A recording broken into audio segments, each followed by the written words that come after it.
Hooray, we're live. Wait for people to show up.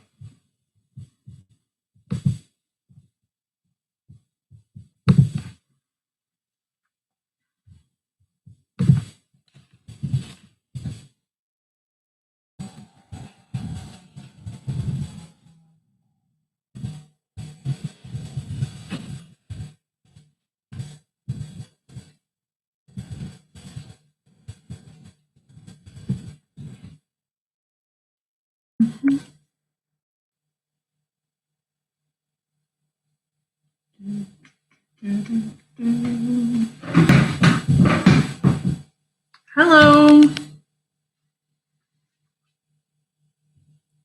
How's it going? I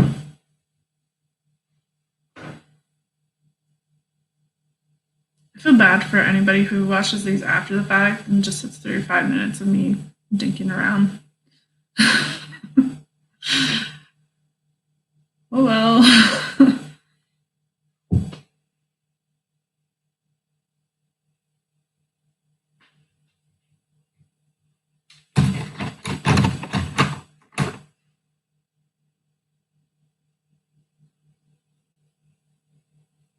I see that there are 2 people here.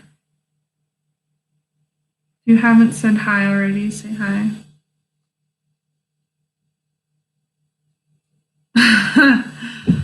Yeah. Nothing makes sense anymore.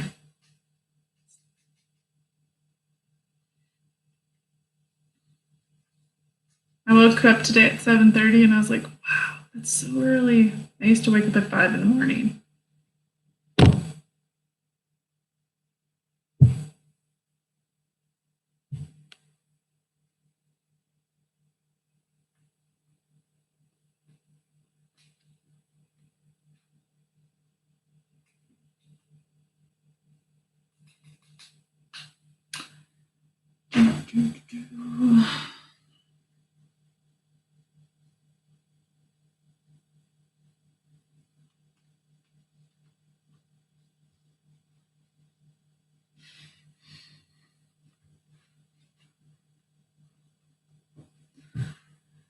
How are the rest of your classes going?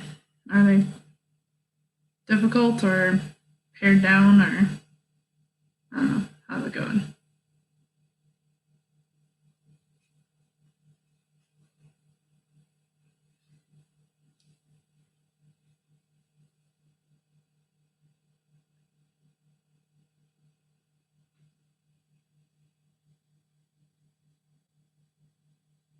At least I haven't angered the YouTube gods yet. They haven't shut me down for copyright violations.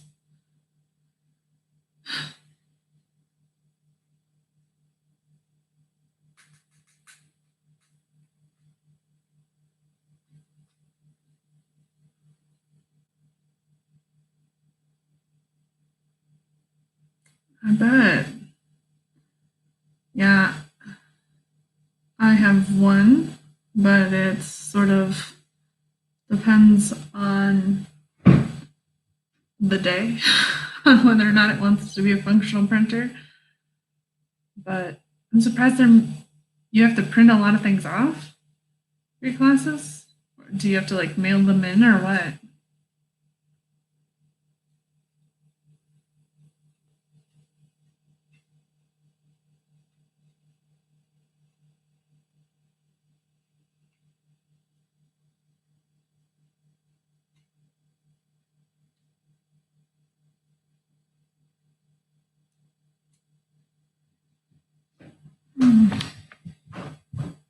What's that button do?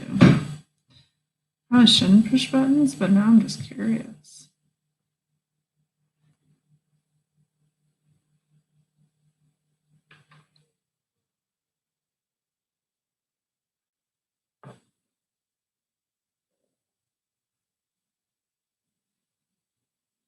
That is ridiculous. That's way too much work. Oh man.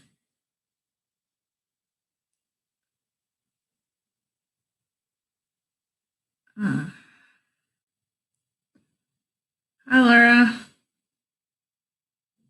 Wow. I mean, I'm sure there's a reason behind it. I'm sure that's like they've decided that that's the easiest way for them to pull it off, but that's just difficult.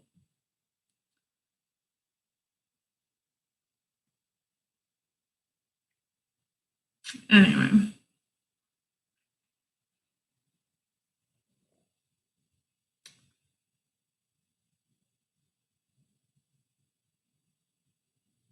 Yeah, I'm sorry.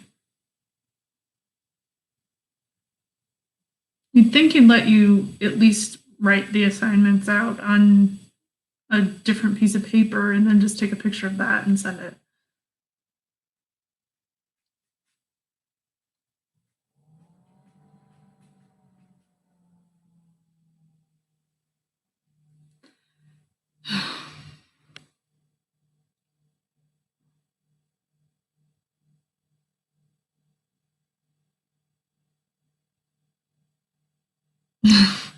I'm sorry. That really sucks.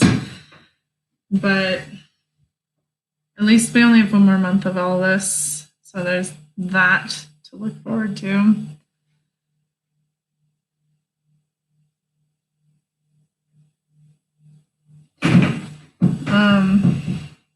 We'll give everyone else a few more minutes to show up. And then we'll talk through how the previous assignment will kind of lead into this one and what we're going to do. And then next Wednesday, we will have another live stream. And that live stream will start using our popsicle sticks and our glue and making everything. So by then, well, it'll make more sense as we talk through all of this, but we'll give everybody a little bit more of a window to get in here and get going.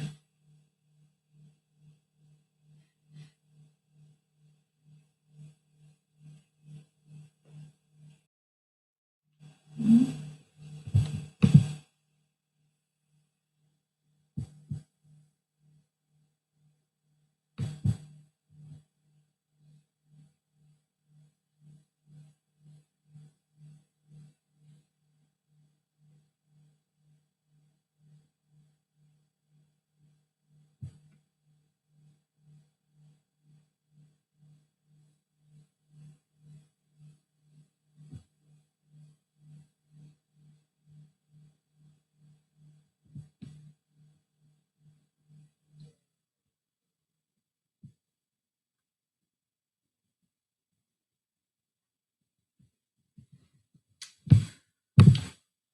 Sorry, I just got an email. So I was checking to make sure it wasn't anything important.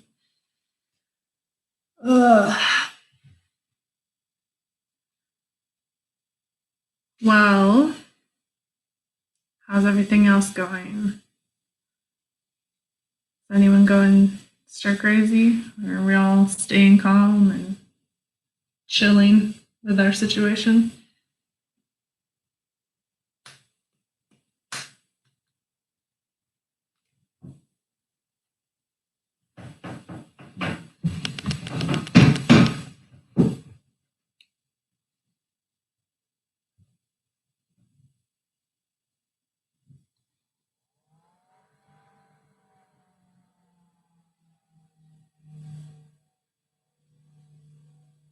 Oh, that sucks.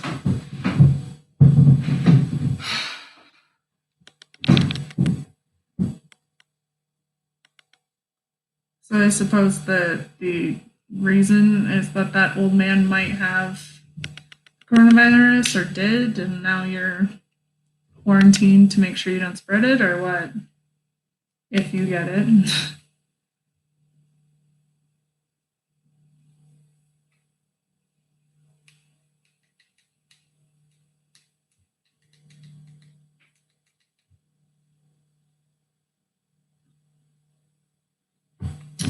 Hi, new person. Say hi.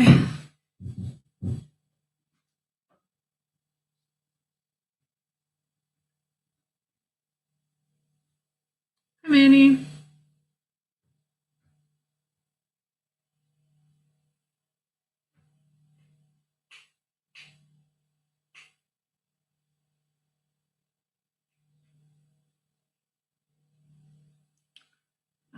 okay.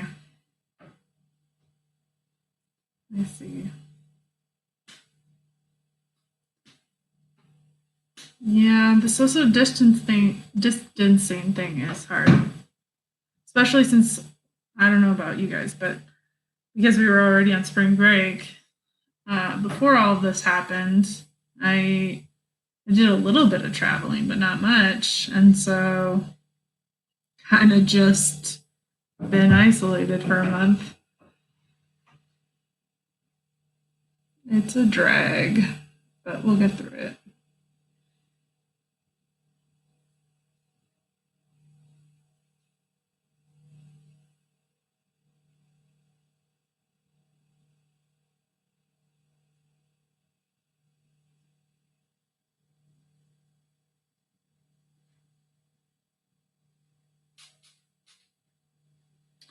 So we will wait until it is 4:10, and then we'll get going. And I'll just put a note in the description that says that if you start at 10 minutes, that's when the class discussion will actually start. Not 4:10, 3:10. No, brain.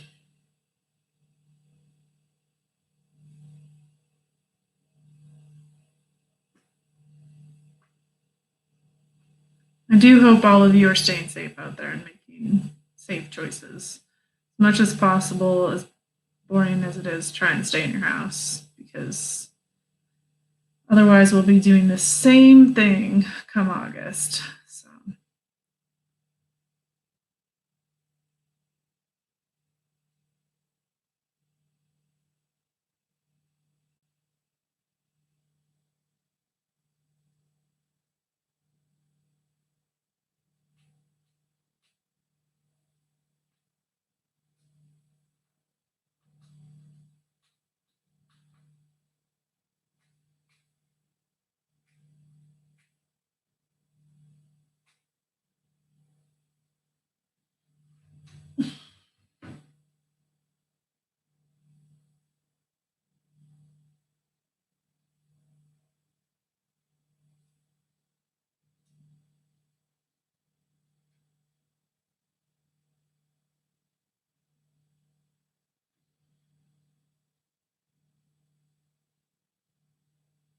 Okay, so let's get started. If anybody wants to join us afterwards, they certainly can. But let's just talk about what we're going to talk about today. Next Wednesday's live stream will be far more important because we'll be doing a lot more of like tutorials and stuff like that. But today I want to make sure that you all understand how to transfer your ground plan into what we're going to be doing. So with your ground plan, what you want to be thinking about is you've already taken the time to do all the measurements. So now the bulk of the difficult work is done. And that is also one of the nice things of you guys having your assignments right there at home is that you can look at them and don't have to wait for them to come back in. So what we're going to be doing is we're going to take those measurements that you've done and we're going to bring them up to 1-inch scale. So my ruler here. So what I mean by 1-inch scale is we're saying that every 1 inch is 1 foot. So it's going to end up being a fairly big structure. Keep that in mind. It won't look like if I've shown you some of my models. Well, I think I showed you before we got too far along the model I made for one of the shows, the model house anyway, but that was in 1/4 inch scale. So it was much smaller. It was just a little bit bigger than my computer. This will be bigger than that. So for example, my space right now, essentially the space in my is pretty close to a 8-foot square. It's off a little bit. I think it's this wall directly in front of me. That wall is off by, I think it's like 8 feet, 6 inches or something like that. I would have to measure it again. I quick did some cursory measurements. But then my ceiling height is 8 feet. So I'm practically in an 8-foot box. But then I have to account for I'm going to give you a tour real quick. Yes, my office is a mess because it's always a mess. So I have this great big window. Let me turn the lights on here so that window won't give us all the glare in the world. It's still pretty bad, but I have this great big window wall there. So that one's about 8 feet. Then I have this closet wall. There we go. That one's about 8 feet. This is my doorway wall.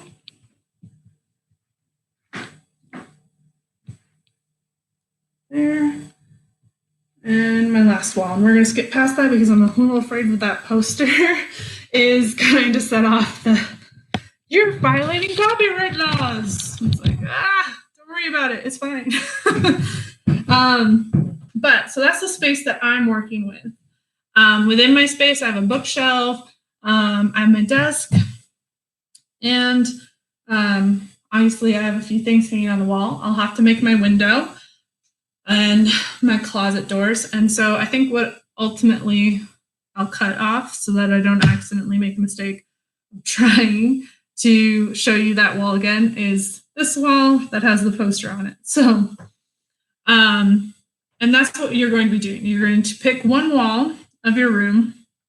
Doesn't really matter to me which wall, but think about it in terms of whatever wall you cut off, that would be the perspective that the audience would see your room. So if I cut off this wall, what the audience would, their primary visual would be that one. So think about it that way. So for example, if you wanted the door to be coming from upstage, you would need to make a different wall, your cut off fourth wall. The other reason that I'm going to do the window, the closet, and the door is so that you can get a sense of how to build door flats versus building just a basic flat.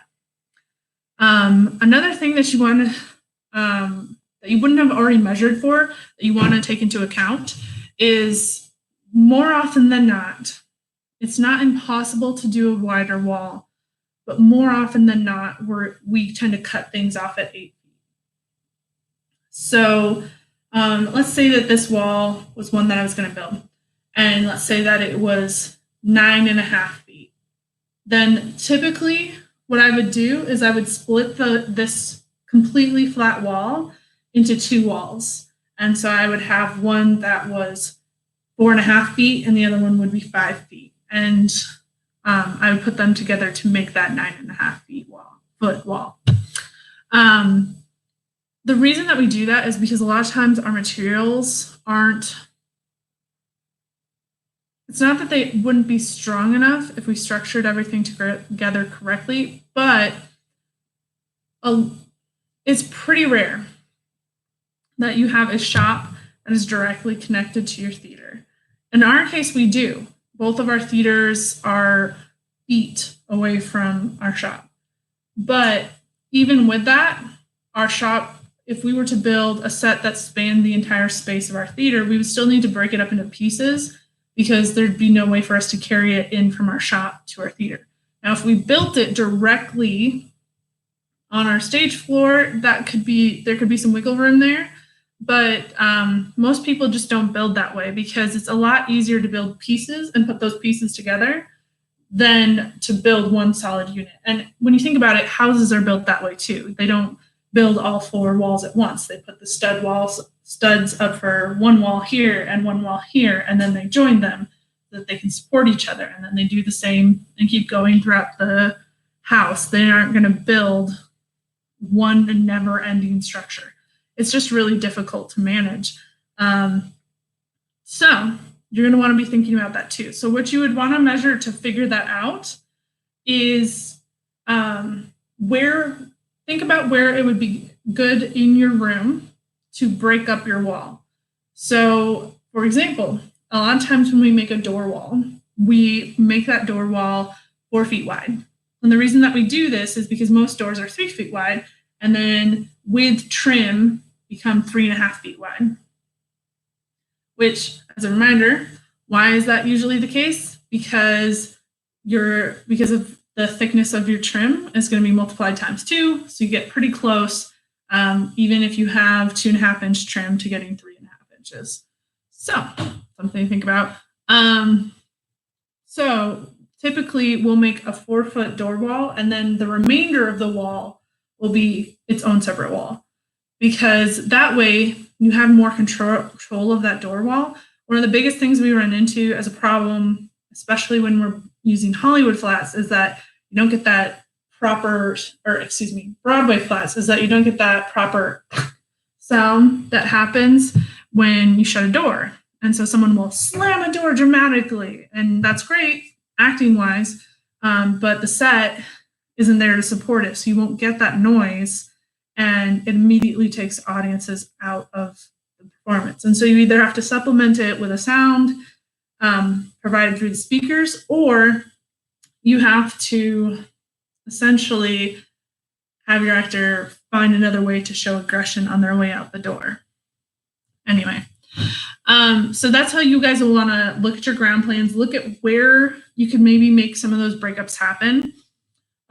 You also want to be considerate of the height of your window and how much space that's going to need.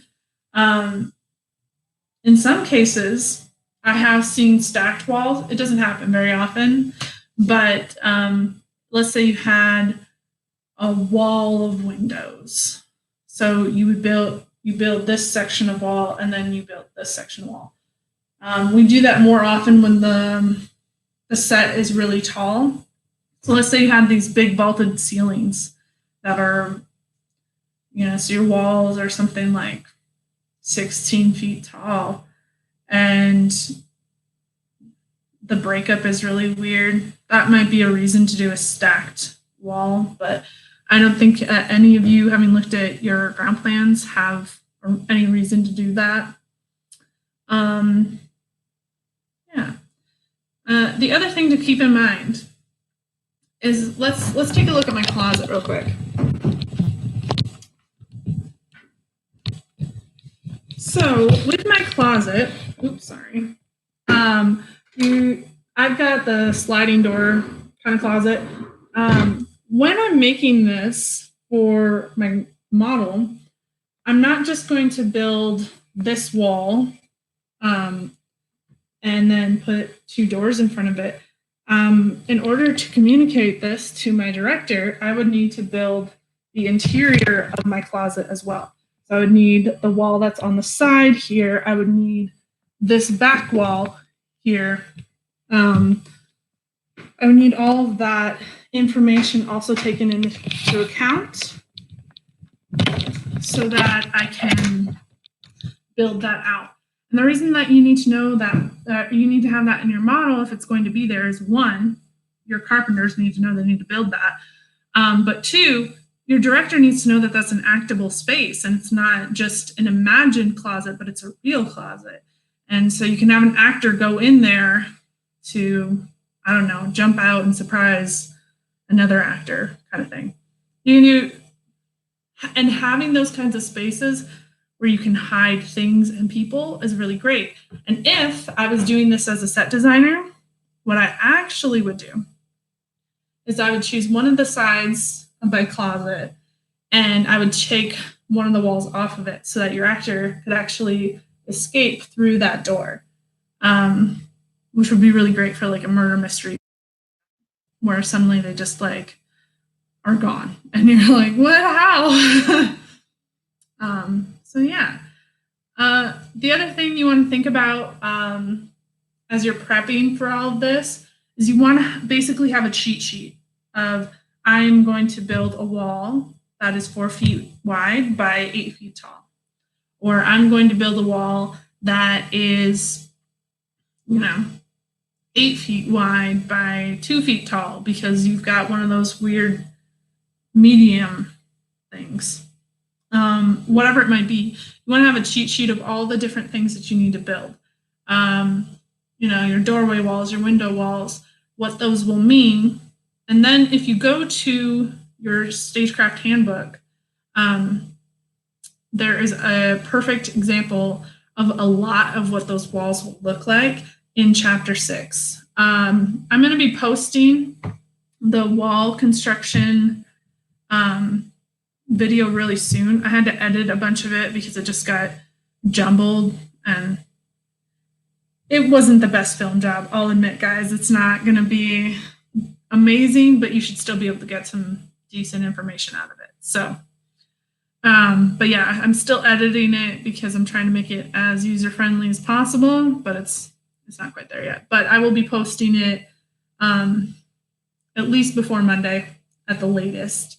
So, yeah, that will, and in that video, I build a basic Broadway flat, or the frame for it. I don't put anything on it, so I didn't put a piece of luan or muslin on it like you would to complete the flat, but I just showed you how the framework was put together.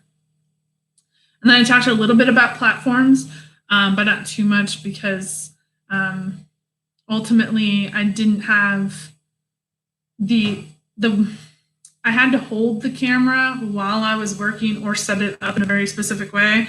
And with a platform, there was just no way for me to pull it off. So I kind of just talked about it and showed you the structure of the platforms that we have in stock. And then I talked a little bit about painting. And so I'm going to make this all into one concise video. I would guess that the video will be less than 20 minutes long. So it's not terrible. And then once it's up, you'll have something to like refer back to. Lost my train of thought. I'm sorry. Oh yeah. So the other thing to be thinking about is how you're going to put all of it together in terms of how do you want to structure it. So this will make a lot more sense once you watch that video, or if you read through chapter 6.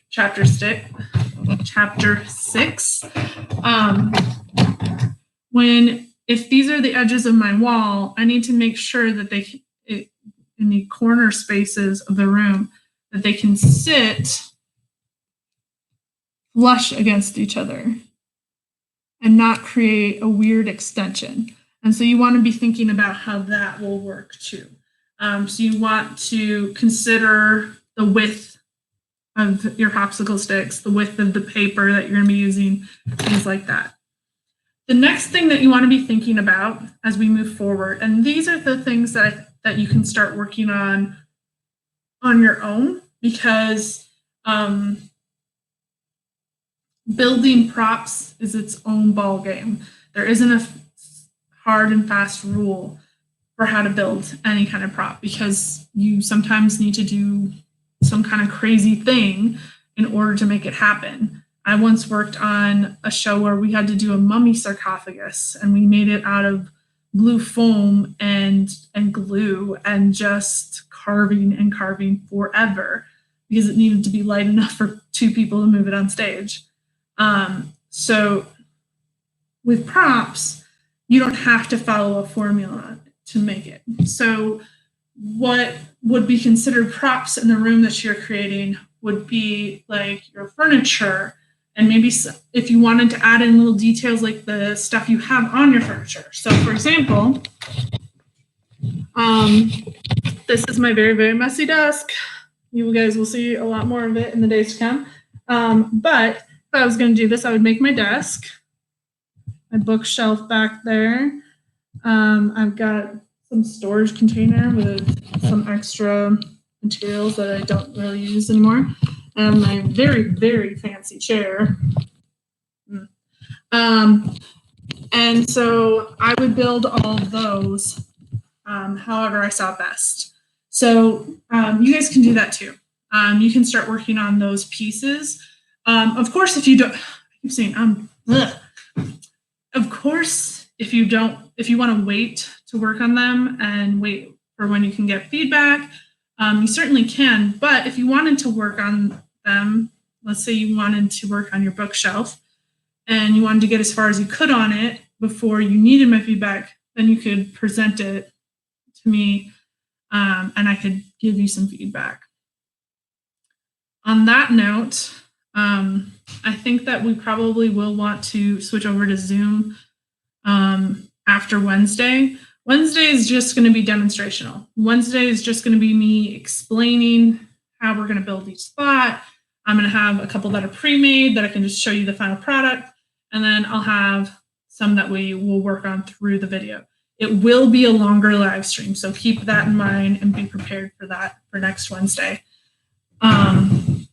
But then every time we meet after that, we can meet in Zoom and you guys can show what you're working on and, you know, ask questions about what you need help on. And excuse me, I know that Zoom's having problems, but I still think it's going to be the easiest route going forward.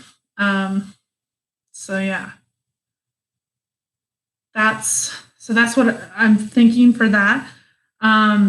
I really, really recommend, if you haven't already, read chapter 6 of the Stagecraft Handbook. That entire book is just standard methods of constructing blats and platforms and similar things.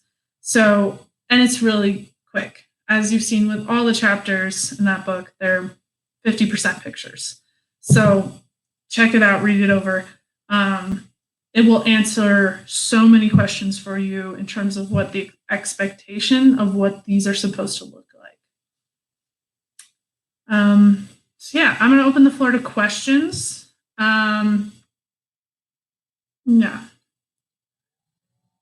So it takes a little while for them to load on my end. So while I wait for questions to load, if you guys have any, I'm going to talk a little bit about your ground plans. Some of them were spot on.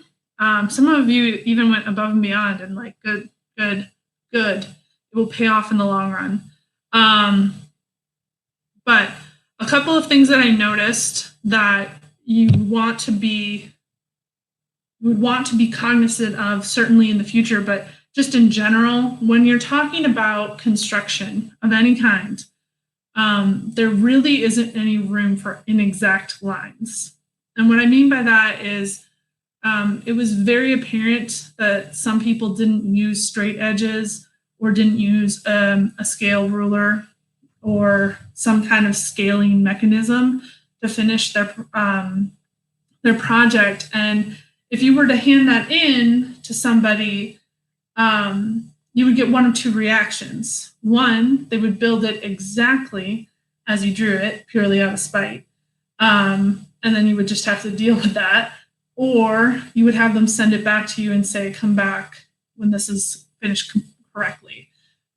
Because when you turn in something that's not exact and straight and clean, it's really hard to read, and it's really hard for the person who's reading that to do their job. And so you just need to it's not like drawing a picture. Drawing a picture, you have more artistic freedom. And you can say, I'm going to angle this a little bit this way because I think it will help you understand the overall look. That's well and good, and you're completely allowed to do that. But when you're talking about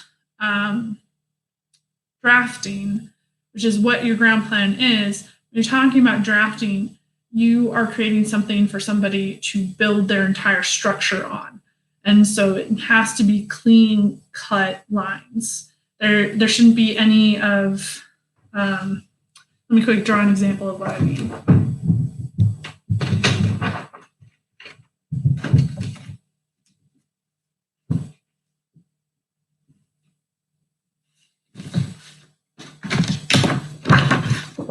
So this line from far away, you'd buy that as straight, right? But as soon as you get close to it, there's a clear lift right here.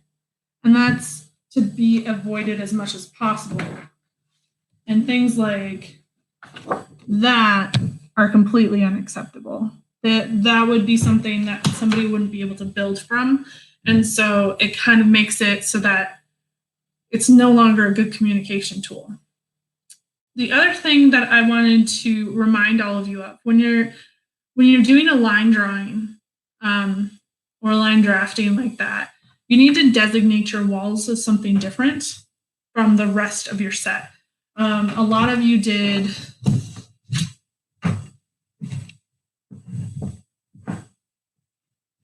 A lot of you made the base of your room something like this, where it was just one line, but then put things like, and granted, I'm being pretty sloppy now, so keep that in mind.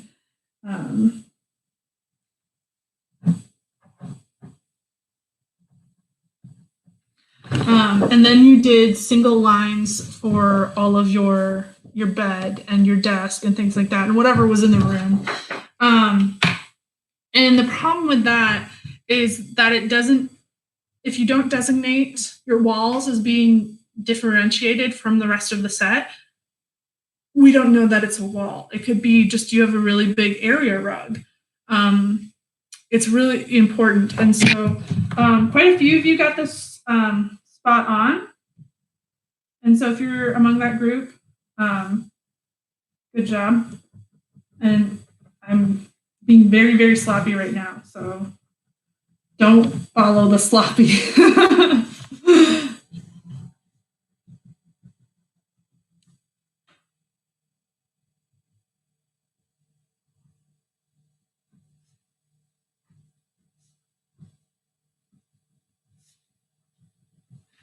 But something like this, obviously only drawn, like I said, with clean lines, is what we're looking for those walls, because it shows us that that is something different from the rest of the space.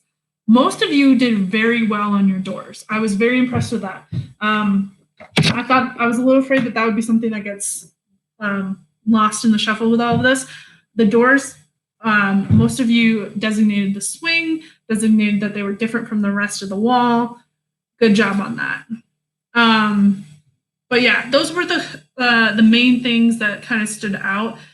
Do you guys have any questions regarding that assignment? Of course, you can always contact me via email if you have more questions about how it looked, how it turned out, how I assessed it, everything like that.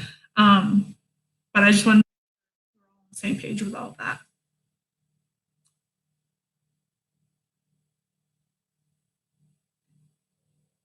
I'll wait a little bit for questions. I'm just going to check something really quick.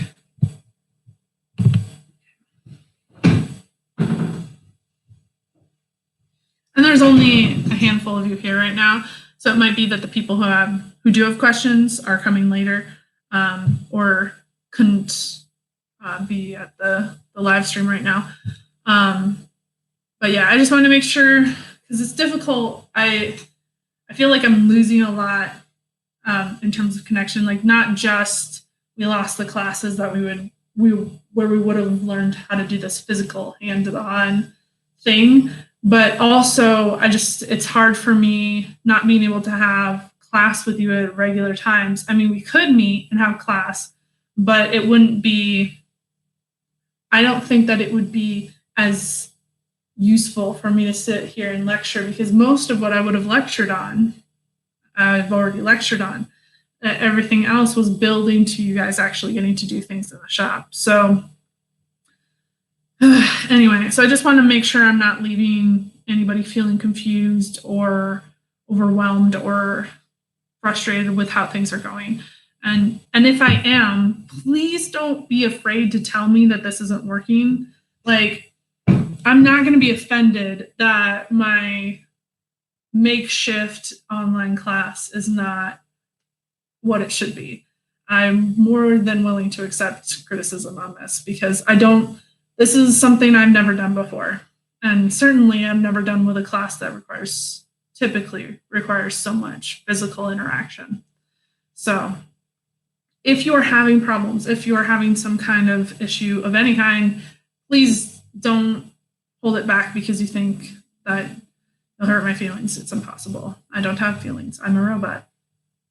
But also, I would much rather hear what's going on so that I can fix it, so that you're actually getting something out of this. Okay. All right. I'm not seeing any questions popping up.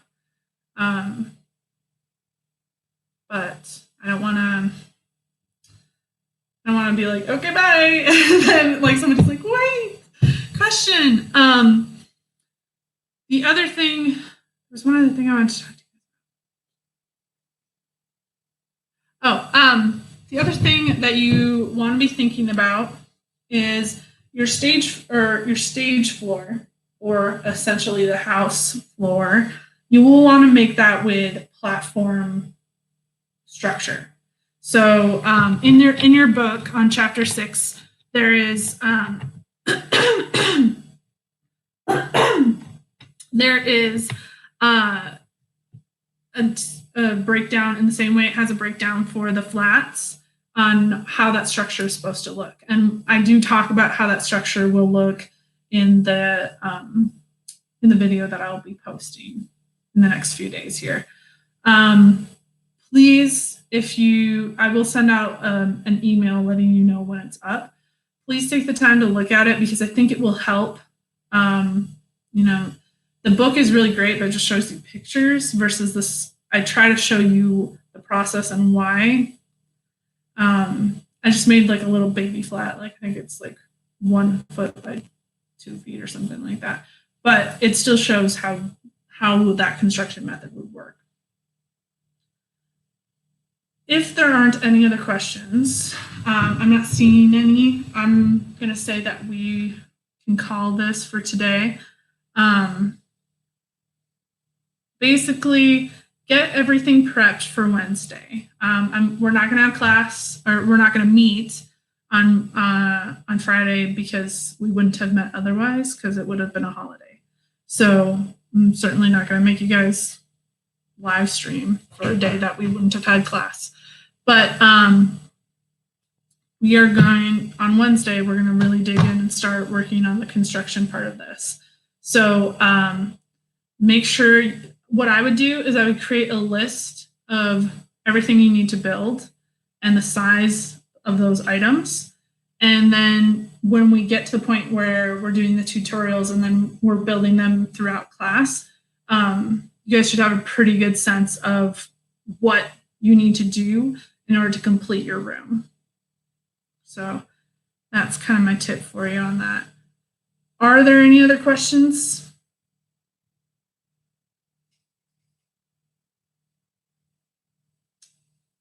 All right. You guys have a good week. If you do have anything that you want to talk to me about, send me an email, and I'll respond to it as soon as I get it, pretty much. So, all right.